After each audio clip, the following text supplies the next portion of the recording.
할렐루야, 표도신앙 강좌 오늘 제 11강 거듭나는 체험 함께 공부하겠습니다. 오늘 내용은 새로운 단원입니다.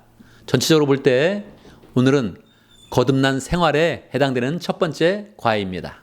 오늘도 공부할 때 네 단계로 나눠서 함께 공부하겠습니다. 첫 번째, 도전과 질문. 두 번째, 성경과 답변. 세 번째, 적용과 변화. 네 번째, 축복과 소망입니다. 첫 번째, 도전과 질문의 그런 내용. 오늘은 어떤 내용이 질문으로 떠오릅니까? 거듭나야 된다. 보통 사회에서는 변화해야 된다 그런 얘기를 많이 하죠. 사람이 변해야 성공하고 변하는 자가 그렇게 최후의 그런 승자로 살아남는다. 그렇게 이야기를 많이 합니다.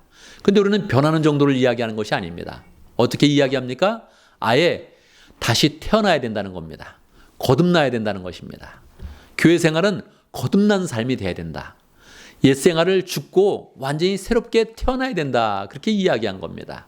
누가 그렇게 이야기했을까요? 예수님이 니고데모라는 사람을 만나서 이런 말씀을 하셨던 겁니다. 니고데모는 누구일까요? 그 사람은 바리새인이요, 관원이었습니다. 바리새인이라는 것은 종교적으로 볼 때 그 삶이 참으로 성실해서 많은 사람의 존경을 받던 그런 사람이요, 관원이고 공무원이라는 것은 그 사람이 성실해서 일을 잘해가지고 사회적으로 인정을 받았다는 것입니다.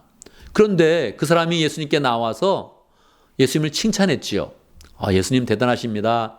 예수님이 하시는 일을 보면 정말 하늘에서 내려온 선지자 같습니다. 내가 이것을 믿습니다. 내가 이것을 인정합니다. 하면서 예수님에 대해 좋게 이야기를 한 겁니다.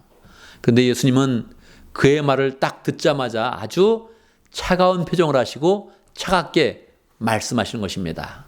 사람이 거듭나지 아니하면 하나님 나라를 볼 수 없다. 그렇게 말씀하신 거예요. 얼마나 이 니고데모가 놀랐겠습니까? 정말 깜짝 놀랐죠. 아니, 제가 거듭나다니요, 두 번 태어나다니요, 제가 다시 태어난다는 것이 어떤 것입니까? 그렇게 질문했습니다. 그렇지 않습니까? 우리가 두 번 태어난다 그러면 이상하잖아요. 다 한 번씩은 엄마의 뱃속에서 태어났는데 다시 태어나야 된다. 이 말을 어떻게 우리가 받아들여야겠습니까? 니고데모도 똑같은 그런 질문을 했던 것입니다. 아니, 어떻게 우리가 다시 태어난단 말입니까? 이렇게 질문을 한 거예요.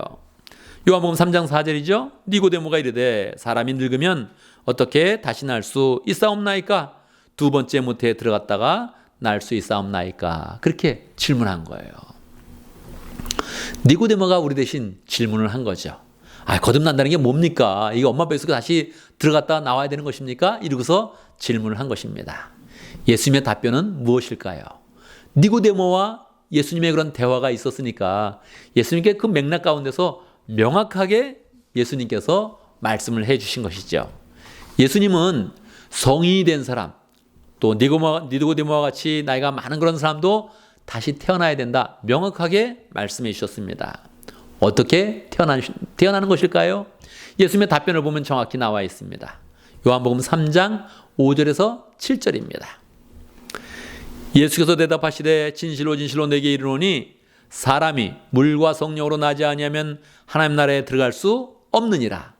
예수님이 그리고 정확히 그 방법을 설명해 줍니다. 육으로 난 것은 육이요 영으로 난 것은 영이니 내가 거듭나야 하겠다 하는 말을 놀랍게 여기지 말라. 그렇게 말씀하셨습니다. 결국 거듭난다는 것은 무엇입니까? 모든 사람은 다 육적으로 한번 태어납니다. 어머니의 그런 뱃속으로부터 한번 태어나서 사람으로서 존재하게 되는 것이죠. 그런데 하나님이 이것이 충분하지 않다는 것입니다. 어떻게 됩니까? 육으로 태어난 것을 가지고는 충분하지 않으니 영으로 태어나라. 그렇게 말씀하는 것입니다. 영적으로 다시 태어나야 된다는 것입니다. 사람은 영장입니다. 영적인 존재입니다. 동물과는 다른 것입니다. 동물에는 영이 없는 거예요. 그런데 사람에게 특별히 하나님의 형상이 있고 하나님의 모양이 있는 것입니다. 그래서 그 모양을 회복해야 되는 것이죠. 그런데 사람이 불순종해서 하나님을 떠났으니까 그 영혼이 상처받았고 타락되었는데 이제 예수 그리스도의 은혜를 통해서 주님의 그런 보혈의 능력 가운데서 다시 태어나야 된다는 것입니다. 영으로 다시 태어나면 그것이 두 번 태어나는 것이죠. 니고데모는 이 말을 한마디로 알아듣지 못했습니다. 그래서 어떻게 이런 일이 있을 수 있습니까? 엄마 뱃속에 들어간 것도 아니고 내가 멀쩡히 있는데 어떻게 영으로 태어나란 말입니까? 이렇게 반문을 했지요. 예수님께서 명확히 설명해 주었습니다. 바람이 불 때 바람이 어디서부터 불어오는지도 모르는데 나뭇잎이 흔들리는 것을 보면서 우리는 바람이 분다는 것을 알지 않느냐. 성령으로 난 것은 이러한 것이다. 영으로 태어나는 것은 이러한 것이다. 어떻게 영으로 태어난지도 우리는 잘 알지 못하지만 분명한 것은 영적으로 태어난 존재가 있는 것이요, 영으로 태어난 사람은 정확히 안다는 것이에요. 성령의 능력 가운데 예수님을 받아들이고 영접하여서 영적으로 새로운 그런 존재가 되어 하나님의 자녀가 되면 그것은 명확하게 이 세상 가운데 하나님의 그런 자녀로서 영적으로 태어난 그런 사람들이 존재하고 있다는 것입니다. 그래서 거듭난다는 거, 영으로 태어난다는 것인데 우리의 그런 삶 속에 꼭 영으로 태어나는 그런 삶을 가져야겠습니다. 이것을 우리의 그런 삶 가운데 어떻게 적용하겠습니까? 고린도후서 5장 17절에는 이런 구절이 있습니다. 그런즉 누구든지 그리스도 안에 있으면 새로운 피조물이라. 이전 것은 지나갔으니 보라 새 것이 되었도다. 다시 태어난다는 것은 새로운 그런 피조물이 되는 것입니다. 우리의 몸은 크게 변화되지 않습니다. 우리의 심령이 변하는 것이죠. 우리가 영으로 변화된 것이죠. 하나님이 보실 때 와, 이제 정말 새로운 그런 존재가 되었네. 그러면서 우리를 보면서 새로운 그런 피조물로 여긴다는 거예요. 우리가 예수님 앞에 영으로 태어나서 새로운 그런 피조물이 되면 어떻게 하겠습니까?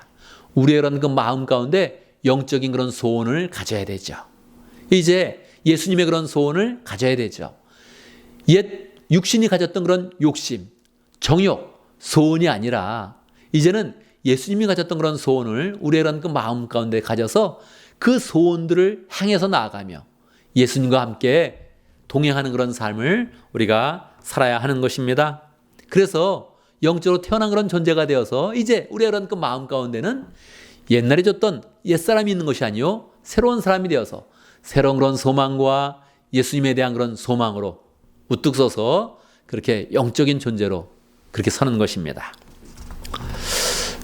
마지막 축복과 소망 함께 살펴보겠습니다. 여러분, 요즘에는 우리가 우울한 그런 사람들을 많이 보게 됩니다. 왜 그렇습니까? 육에 속해 있기 때문에 그러합니다. 육적인 그런 결과는 마지막에 다 사망으로 끝나는 것입니다.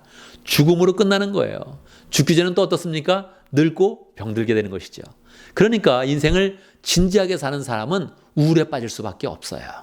그런데 영으로 태어난 사람은 그렇지가 않습니다. 영으로 태어난 사람은 일단 영적인 기운이 우리 속에 들어오는 것이죠. 영적인 그런 생명력이 풍성하게 되는 것이죠.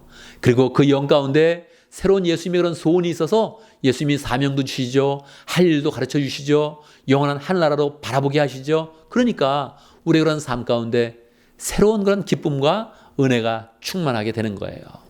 그래서 우리는 새롭게 거듭난 그런 삶을 통해서 육신의 우울함과 초라함을 다 버리고 영적으로 새롭게 거듭나서 예수님의 소원, 예수님이 주시는 은혜, 예수님이 주시는 축복을 바라보면서 승리하는 그런 삶을 살아야겠습니다. 할렐루야.